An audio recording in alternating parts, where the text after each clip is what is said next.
Creators are getting their videos demonetized across YouTube. We're going to take a deeper look at the situation here than you'll find in most other places and take an inductive look at the situation. So we're going to take a look at some specific cases of people it's happened to and then take a look at what it means for the bigger picture.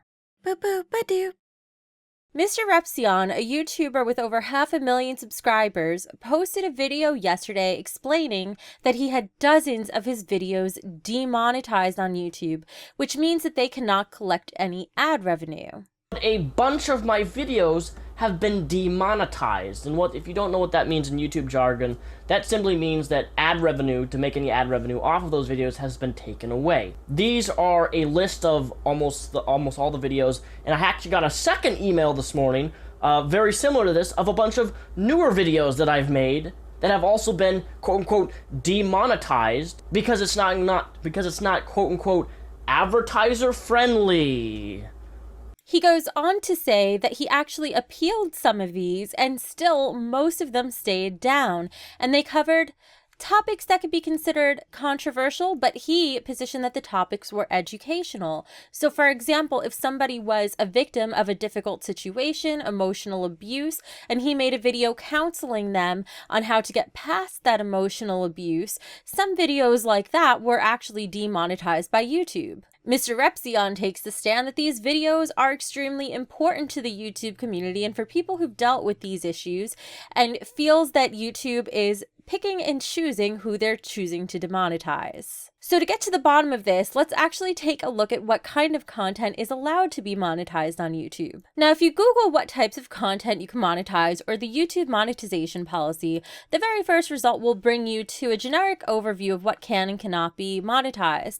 Now, this mostly focuses on whether or not you have the rights to the content you're monetizing. However, if you look a little bit closer, you'll see, keep in mind that advertisers are more likely to place ads on advertiser-friendly content.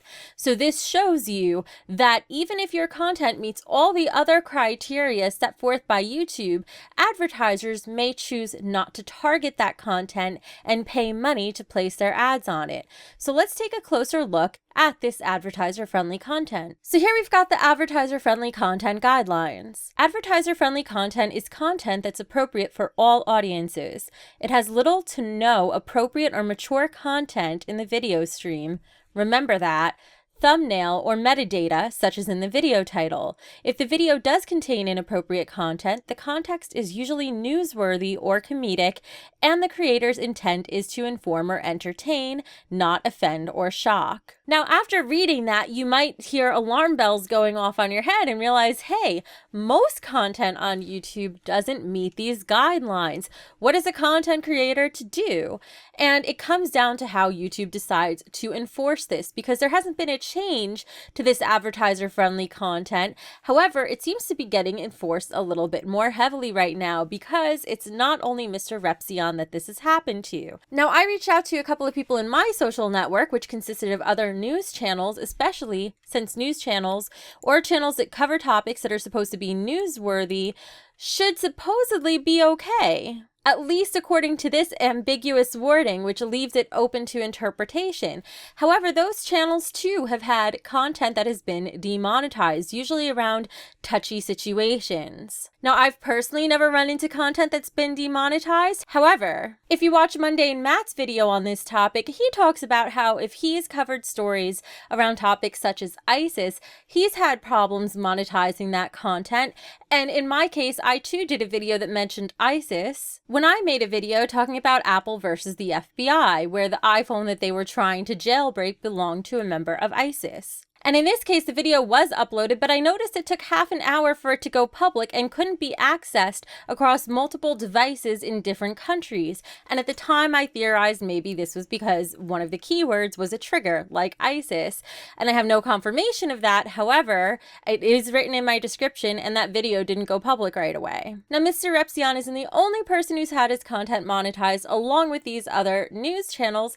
However, we can also look at one of the most notable cases, which would be Philly D on the Philip DeFranco Show. He just posted a video a few hours ago talking about what happened to him. Yesterday's video, and most likely many in the near future, will not be monetizable here on YouTube. Based off of this update, it appears it's because I use what they call excessively strong language. And they're explaining they're doing it because they're just following terms of service. That YouTube reserves the right to turn off monetization if a video doesn't follow our guidelines, which it appears my dirty, filthy, horrible mouth does not. Now, also note that some of the content that is not necessarily advertiser friendly is controversial or sensitive subjects and events, including subjects related to war, political conflicts, natural disasters and tragedies, even if graphic imagery is not shown. So this becomes really tricky. Does this mean that we can't talk about controversial subjects on YouTube? So now let's take a look at the bigger picture. For starters, some people will argue that this is censorship. Now, I am not one of them. Censorship, as I've mentioned in previous issues, is a loaded word that tends to be more associated with the government censoring your free speech. However, on YouTube, you can still make videos addressing any topic you want as long as it falls within YouTube's terms of service. And YouTube is a privately owned website. However, does this lead to censorship as a whole? I would say yes, in the form of self-censorship. If you do YouTube for a living and you know that some videos are not going to be able to make money, yet they take just as much time to make as any other video, you're going to stop producing those videos if you can't get ads to play on them. Your return on your investment of time is simply lower. So this can affect not only individual creators on YouTube, but also bigger companies who decide to come onto YouTube. Now, when it comes to advertiser-friendly content, this is no secret that advertisers generally don't like swearing, they don't like controversial topics.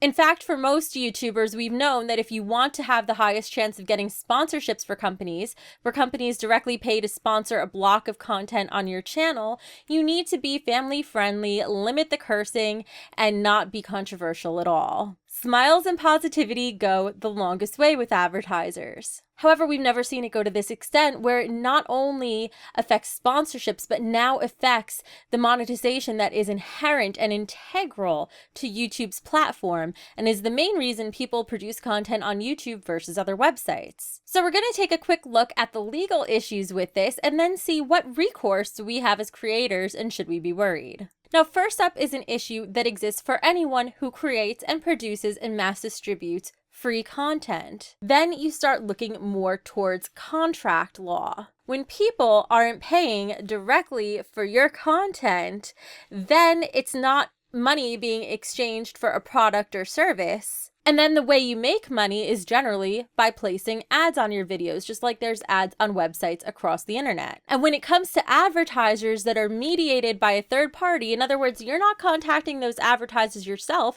such as with a sponsorship, but YouTube's sales team or your multi-channel network sales team is the one mediating the ads in order to place them on your videos. When you don't have direct control of that, then it becomes an issue with YouTube and the terms and conditions of the website you signed on to.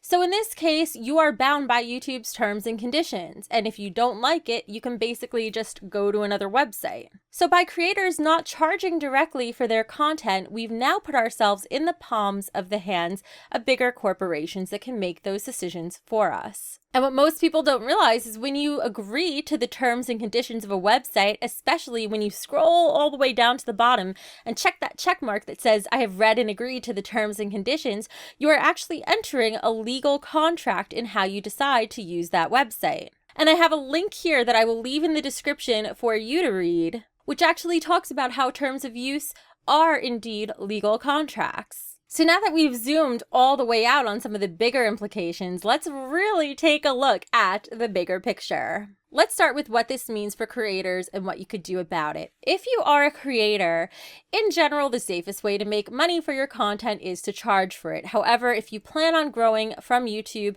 you should try to make sure that monetization from ads are only one source of your revenue. Try to make sure that you have multiple streams of revenue, such as from merchandise. Maybe you sell products on the side on your website.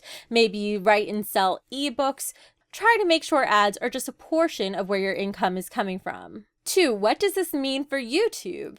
Well, if YouTube isn't careful with how it enforces its policies, it's going to start driving creators away. In fact, Mr. Repzion himself was starting to say, if this is the way YouTube is going to be, maybe I'm just going to leave by the end of the year. And 3, the biggest issue that I find the most interesting, and this is truly, to me, the most and the biggest implication out of this entire situation, is looking at the trend of what's happening in media as a whole. Traditional media is quickly becoming a thing of the past, and more people are looking to new media for their source of news. This started a while ago with entertainment shows like The Colbert Report actually becoming a primary way of the public consuming their news, especially with the younger generation.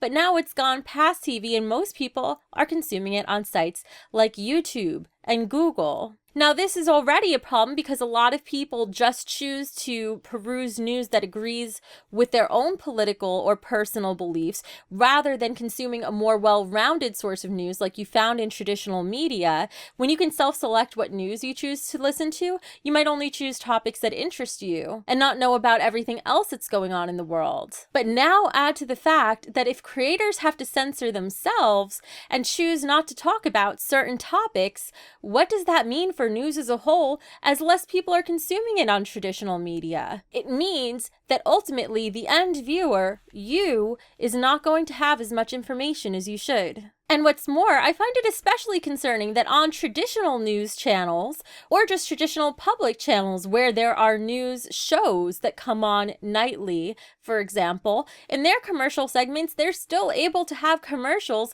and advertisers who advertise on those shows, despite the fact that they talk about ISIS, or death, or rape, or any other number of touchy subjects. So why is the standard for advertisers different on traditional media than it is on YouTube? And how much of these decisions are being made by the advertisers themselves, and how much of the decision is being made by YouTube preemptively? It's very concerning because limiting the types of discourse that can happen on the internet, on one of the largest platforms on the internet, and definitely the largest platform on the internet for video and the world's second largest search engine, is a pretty big deal. And if you don't incentivize people to keep creating this sort of content, they will stop. For now, as a creator, if you want to keep creating videos on these topics, I would remind you of one thing. It's very hard for a website to know what's contained inside a video. It's almost like a black box that algorithms can't see into. So websites, search engines, etc.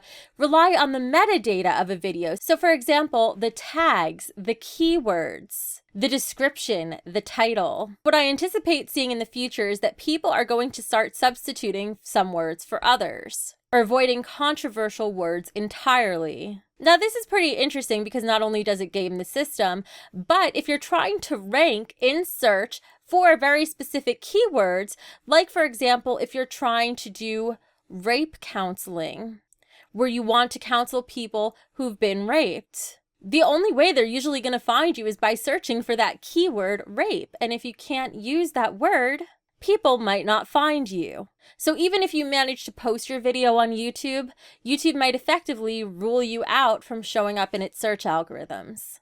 And again, considering that YouTube is the world's second largest search engine, this is a pretty big issue. Now, if you found this video useful, before you go anywhere, I want to ask for your help.